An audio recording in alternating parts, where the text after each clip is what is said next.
चलिए देखिए, सबसे पहला सवाल जो है प्यारे बच्चों कि कहता है समतल दर्पण द्वारा बना प्रतिबिंब कैसा होता है। ऑप्शन राइट आंसर हो जाएगा बी, काल्पनिक होता है। दूसरा सवाल है कि किलोवाट घंटा मात्रक किसका मात्रक होता है। तो किलोवाट घंटा जो है वह विद्युत ऊर्जा का मात्रक है। Option C correct answer. तीसरा, एमीटर को विद्युत परिपथ में कैसे जोड़ा जाता है। एमीटर को विद्युत परिपथ में श्रेणी क्रम में जोड़ा जाता है। सही आंसर हो जाएगा ए नंबर। चौथा नंबर का क्वेश्चन कहता है सेल का विद्युत वाहक बल क्या होता है।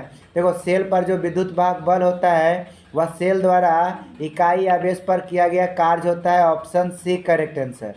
पाँचवा नंबर में पृथ्वी पर ऊर्जा का मुख्य स्रोत क्या है। तो मेन स्रोत है सूर्य। पृथ्वी पर ऊर्जा का मुख्य स्रोत हो गया सूर्य। छठा सवाल है गोलीय दर्पण में फोकसांतर और वक्रता त्रिज्या के बीच क्या संबंध है। फार्मूला होता है एफ बराबर आर बटा 2 या आर बराबर 2f, यही होता है। Option number A correct answer. एकदम जो भी क्वेश्चन है उसका 100% सटीक आंसर। सातवां नंबर वाला सवाल, मानव नेत्र में कौन सा लेंस होता है। मानव नेत्र में उत्तल लेंस लगा रहता है। ठीक है, मानव नेत्र में उत्तल लेंस लगा रहता है। आठवां सवाल कहता है मानव नेत्र वस्तु का प्रतिबिंब किस भाग पर बनाता है। रेटिना पर बनाता है। सो राइट आंसर हो जाएगा 8 का सी। इसी प्रकार 9 नंबर वाला क्वेश्चन कि विद्युत जनित्र का सिद्धांत किस पर आधारित है। विद्युत जनित्र का सिद्धांत जो है वह किस पर आधारित है। तो चुंबकीय प्रेरण पर आधारित है। So option C correct answer. समझ गए। उसके बाद 10वां नंबर का सवाल है कि जीवाश्म ईंधन का एक उदाहरण क्या है। जीवाश्म ईंधन का एक उदाहरण बताइएगा। तो जीवाश्म ईंधन का एक उदाहरण जो है कोयला भी है, लकड़ी भी है, गोबर गैस, यानी सभी। Option D correct answer. उसके बाद 11 देखिए की कह रहा है कि जिस वस्तु से प्रकाश निकलता है उसे क्या कहा जाता है। प्रकाश स्रोत कहा जाता है। Option A correct answer. जिस वस्तु से प्रकाश निकलता है उसे प्रकाश स्रोत कहते हैं। 12, खतरे का संकेत कौन सा रंग होता है। खतरा का संकेत लाल रंग होता है। Option D correct answer. इसी प्रकार से बोला गया है कि सूर्य और अन्य तारों की विशाल ऊर्जा का स्रोत क्या है। सूर्य और तारों के जो विशाल ऊर्जा है वह नाभिकीय संलयन की वजह से है ना। सूर्य और अन्य तारों में जो विशाल ऊर्जा का स्रोत है वह नाभिकीय संलयन की वजह से है। Option A correct answer. 14 में कहता है कि कौन दर्पण सूत्र है। दर्पण सूत्र 1/u + 1/v बराबर 1/f। Option A correct answer. यही है दर्पण सूत्र। समझ गए, यही है दर्पण सूत्र। याद रखिएगा, बहुत इंपॉर्टेंट क्वेश्चन है दर्पण सूत्र। उसके बाद हम लोग अगला सवाल की तरफ चलते हैं। 15 नंबर एकदम VVI क्वेश्चन। 15 नंबर में कह रहा है कि टिंडल जो प्रभाव है वो देखा जा सकता है। टिंडल प्रभाव देखा जा सकता है जंगल में, बाजार में, खेतों में, इनमें सभी।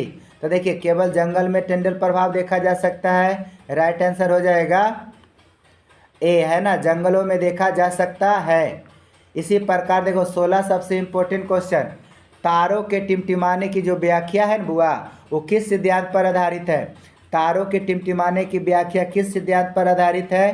तो अपवर्तन के सिद्धांत पर। तारा क्यों टिमटिमाता है, प्रकाश के अपवर्तन के कारण। इसी प्रकार से 17 नंबर, सामान्य नेत्र का जो रेटिना पर बनने वाला प्रतिबिंब होता है, सामान्य नेत्र का वो कैसा होता है। तो रेटिना पर बनने वाला प्रतिबिंब वास्तविक और उल्टा होता है। उल्टा और वास्तविक होता है। Option C correct answer.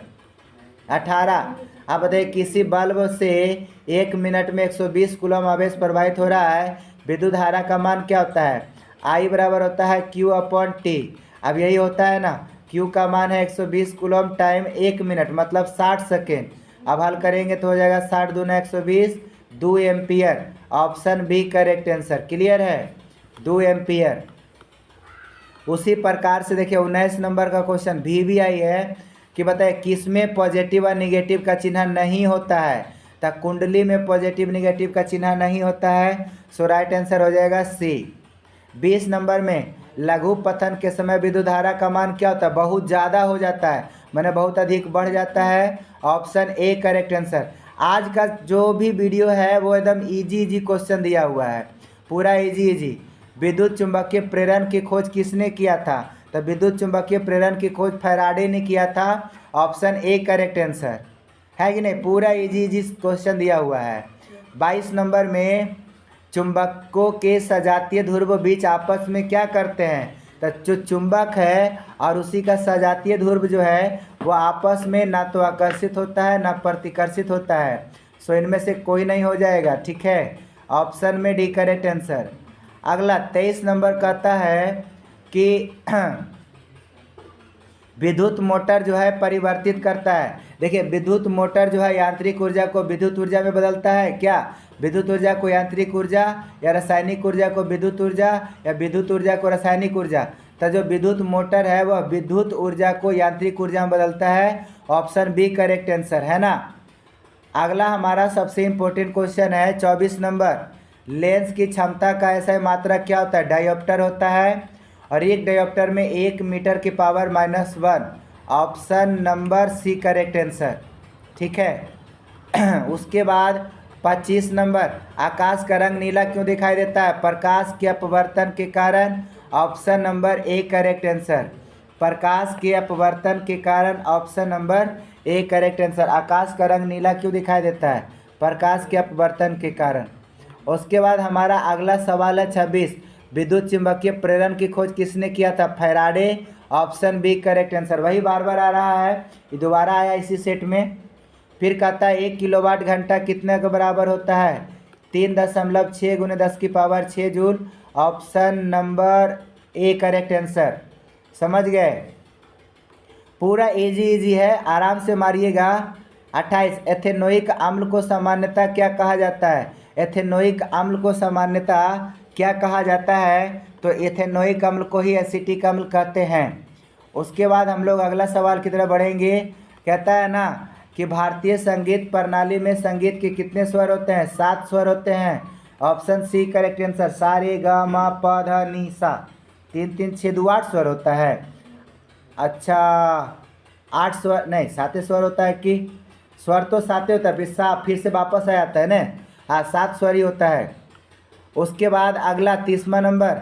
वायुरोधी बर्तन में खाद्य सामग्री रखने के बाद उपचयन की गति क्या होती है। देखो अगर वायुरोधी रहा उसमें खाद्य सामग्री रख देंगे तो उपचयन की जो गति होती है वो बहुत धीमी हो जाती है। Option A correct answer. 30 के बाद 31 नंबर वाला सवाल।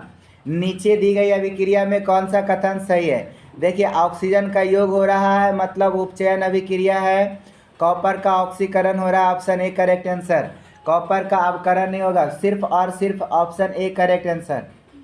32। सिल्वर क्लोराइड का रंग कैसा होता है। सिल्वर क्लोराइड का रंग जो है वो कैसा होता है, सादा होता है। सिल्वर क्लोराइड का रंग जो है वाइट होता है, सफ़ेद। उसके बाद हम लोग अगला सवाल की तरफ बढ़ेंगे और हमारा नेक्स्ट क्वेश्चन देखिए कि कहता है 33 नंबर कि समीकरण इतना किस प्रकार का अभिक्रिया। देखिए टूट रहा है ना, एक यौगिक है और 2 पदार्थ का निर्माण कर रहा है, वियोजन अभिक्रिया। Option A correct answer. 34 में किसी लाल तप्त आयरन पर अगर हम जलवाष्प प्रवाहित करते हैं तो कौन सा यौगिक बनेगा। कौन सा यौगिक बनेगा। तब फेरस ऑक्साइड बनेगा Fe3O4। Ferrous oxide Fe3O4। अगला 35 में हमारा सबसे बढ़िया क्वेश्चन है कि हमारे शरीर का पीएच मान कितना और कितना के बीच में रहता है। देखो हमारा शरीर का जो पीएच मान है वह लगभग 7 से 7.8 के बीच में रहता है। 7 से 7.8 के बीच में रहता है। 36। रक्त में शर्करा का स्तर कौन नियंत्रित करता है। रक्त में शर्करा का स्तर जो है इंसुलिन नियंत्रित करता है। इंसुलिन की कमी से ही मधुमेह रोग होता है। मधुमेह बीमारी यानी चिनिया बीमारी जो होता है वो मधुमेह की कमी से इंसुलिन की कमी से होता है। 37 नंबर का जो क्वेश्चन है देखिए कितना अच्छा क्वेश्चन है कि कौन आयनिक यौगिक है। आयनिक यौगिक कौन सा जिसमें आयन होता है। देखिए इसमें आयन है मतलब option C correct answer. Chloride ion है ना, तो यही तो है आयनिक यौगिक। 37 का राइट आंसर हो जाएगा सी। 38 में कहता है ओजोन के एक अणु में ऑक्सीजन के कितने परमाणु। ओजोन का अणुसूत्र 3 होता है, ऑक्सीजन का 3 परमाणु। Option C correct answer. एकदम बढ़िया बढ़िया सवाल और इजी इजी क्वेश्चन। 39 आवर्त सारणी में कितने आवर्त होते हैं? 7 आवर्त होते हैं। Option C correct answer. आवर्त सारणी में 7 आवर्त।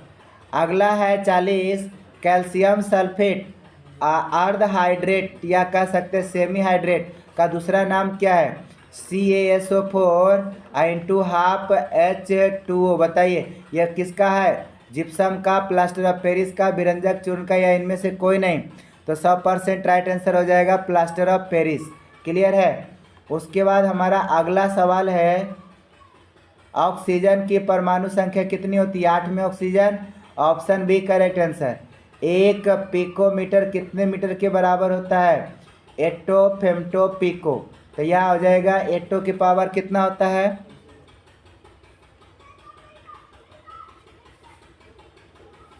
एटो फेम्टो पिको। 1 मिनट, इसमें कंफ्यूजन होना है। ये तो माइनस में तो होएबे करेगा, पर एटो में हो जाता है 10 की पावर 1 मिनट एक्सापेटा टेरा गीगा मेगा किलो।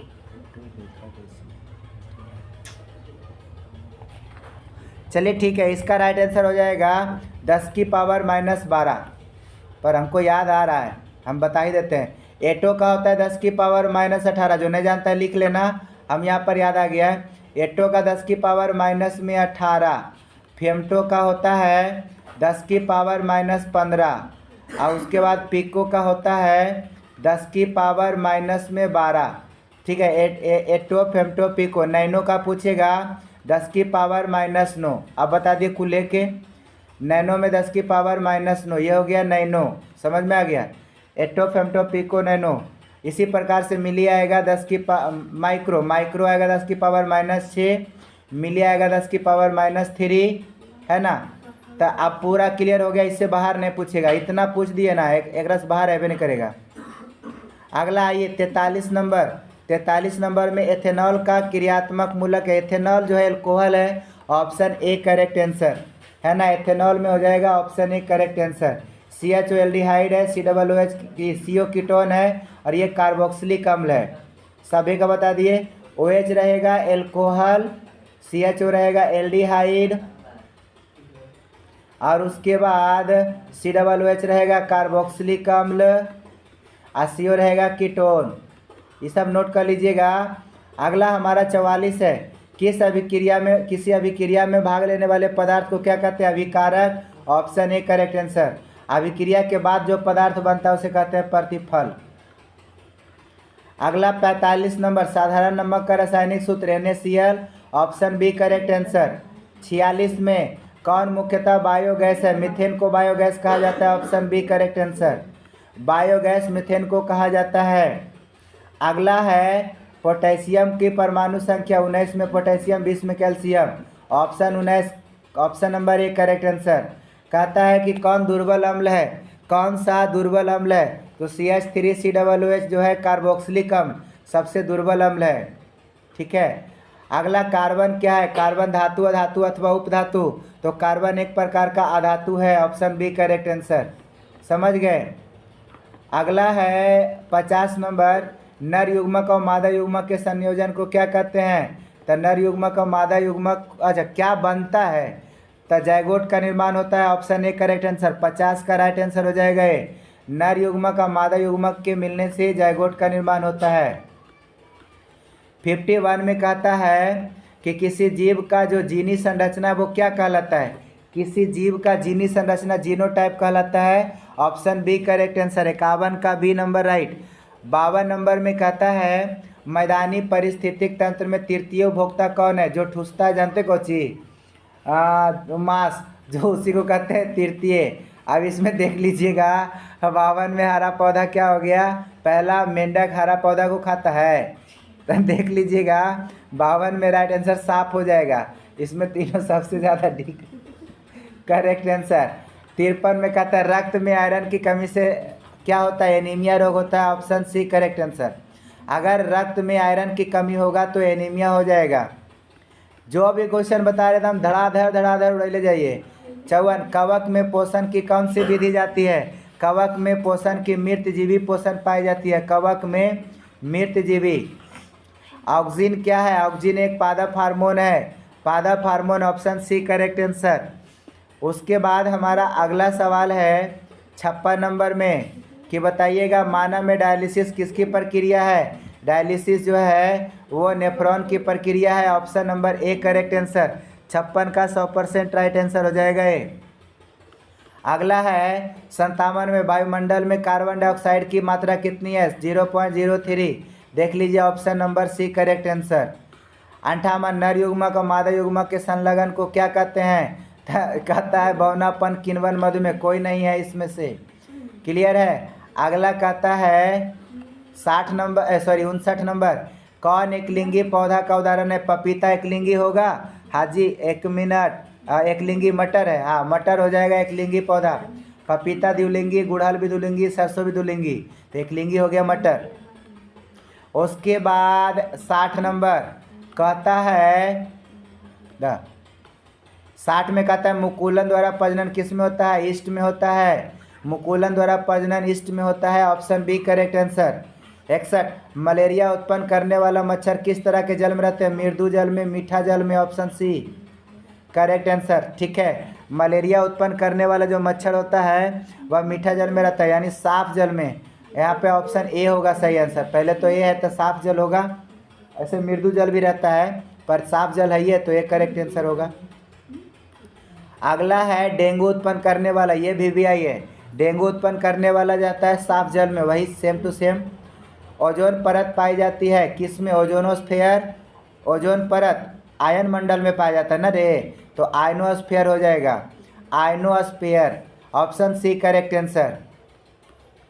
उसके बाद हमारा अगला है 64 नंबर कि किसी पारिस्थितिक तंत्र में ऊर्जा का जो ग्रहण करने वाला होता है, किसी पारिस्थितिक तंत्र में ऊर्जा को ग्रहण करने वाला होता है, ऊर्जा को कौन ग्रहण करता है। उत्पादक, उपभोक्ता, अपघटनकर्ता या सूक्ष्मजीव। इसका 100% राइट आंसर हो जाएगा उत्पादक। मतलब ऊर्जा को केवल और केवल उत्पादक ही ग्रहण करते हैं, बाकी तो सब उत्पादक को ही ठूस लेता है। तो इसका सही आंसर हो जाएगा 64 का ए। 65 एडिनोसिन ट्राइफॉस्फेट ATP ऊर्जा का वाहक होता है कि संग्राहक या फिर सिक्का या इनमें से सभी। इसका राइट होगा सभी। ATP ऊर्जा का वाहक भी है, संग्राहक भी है, सिक्का भी है, तो सभी हो जाएगा। 66 नंबर में कहता है स्वपोषी पोषण के लिए क्या आवश्यक है। इनमें सभी। ऐसा सवाल में बार बार आता है सभी, है ना। कार्बन डाइऑक्साइड, जल, क्लोरोफिल, सूर्य का प्रकाश, सभी राइट आंसर हो जाएगा। Option D correct answer. इसके बाद हमारा एक और सबसे धाकड़ क्वेश्चन है 67 प्रकाश संश्लेषण द्वारा जो क्रिया होती है वह किसकी प्रकाश संश्लेषण द्वारा किसकी प्राप्ति होती है। ग्लूकोज की प्राप्ति होती है। Option C correct answer. 68 में कहता है शुक्राणुओं का मोचन कहाँ होता है। शुक्राणुओं का मोचन जो है शुक्र वाहिका में होता है। शुक्राणुओं का मोचन यानी शुक्राणु कहाँ बनता है, शुक्र वाहिका में। 69 ओजोन परत के अपक्षय में कौन सी बीमारी होती है। त्वचा कैंसर। ऑप्शन त्वचा कैंसर, मोतियाबिंद, उत्परिवर्तन। इसका राइट आंसर सभी है। Option D correct answer. ऐसे ज़्यादा सटीक है त्वचा कैंसर, लेकिन सब बीमारी होता है। 70 में आनुवांशिक गुणों का संदेश कौन होता है। आनुवांशिक गुणों का संदेश होता है DNA, है ना। Option number A correct answer. DNA में होता है आनुवांशिक लक्षण। और 71 क्वेश्चन में कहता है नर हार्मोन क्या है। Testosterone. Option D correct answer. 72 शुक्राणु का निर्माण कहाँ होता है। टेस्टिस में होता है। Option A correct answer. इतना बढ़िया बढ़िया क्वेश्चन दिया है, हमको विश्वास नहीं हो रहा है कितना अच्छा क्वेश्चन है। आनुवांशिकी का पिता Gregor John Mendel. Option B correct answer. 74 में एक कोशिकीय शैवाल में जल का परिवहन किसके द्वारा होता है। जल का परिवहन जो है किसके द्वारा होता है। इसका राइट आंसर हो जाएगा विसरण द्वारा। जल का परिवहन अगर एक कोशिकीय रहेगा ना तो विसरण द्वारा होता है। Option C correct answer. अच्छा, 75 में कहता है मछली के हृदय में कितने कोष्ठ पाए जाते हैं। तो मछली में 2 गो, अब मानव में बोलेगा तो मानव में 4 गो, मेंढक में बोलेगा मेंढक में 3 गो। समझ में आ गया। सांप में भी 4 गो होता है। अगला कहता है कि पुनरुद्भवन का उदाहरण कौन है। प्लेनेरिया। इसमें है 1 गो, नए ऑप्शन कोई नहीं। आप कहिएगा सर कैसे पुनरुद्भवन था। हाइड्रा में मुकुलन, मेंढक तो एवन करेगा, गाय एवन करेगा, इनमें से कोई नहीं। प्रकाश की ओर प्ररोह की गति को प्रकाश अनुवर्तन कहते हैं। Option D correct answer. आज का सेट बहुत ज़्यादा इजी है, एकदम बहुत ज़्यादा इजी, लगभग क्वेश्चन में इजी दिया हुआ है। मूत्र का पीला रंग किसके कारण होता है? यूरोक्रोम के कारण। Option B correct answer. एकदम बढ़िया क्वेश्चन है। अगला क्वेश्चन कहता है कि थायरॉक्सिन हार्मोन के संश्लेषण में किसका होना आवश्यक है? तो इसका राइट आंसर आयोडीन हो जाएगा। थायरॉक्सिन घेघा या गलगंड में होता है, आयोडीन का जरूरी है, नहीं तो घेघा या गलगंड हो जाएगा। 80 नंबर, कौन सा जीवाणु जनित रोग नहीं है? मतलब जिसमें जीवाणु जनित नहीं होता है। मस्सा, सिफिलिस, गोनोरिया, इनमें से कोई नहीं। देखिए मस्सा एक ऐसा रोग है जो जीवाणु जनित रोग नहीं है, जीवाणु से नहीं होता है। क्लियर है? तो प्यारे बच्चों, आप लोग को कैसा लगा वीडियो? एक बार वीडियो को देख करके सभी बच्चे देख लिए हैं, कमेंट का जरूर कर दीजिएगा। और वीडियो में अंत तक बने रहने के लिए आपका बहुत बहुत धन्यवाद। सभी बच्चे चैनल को जरूर सब्सक्राइब कर दीजिए और बेल आइकन को भी प्रेस करना ना भूलें। Thank you.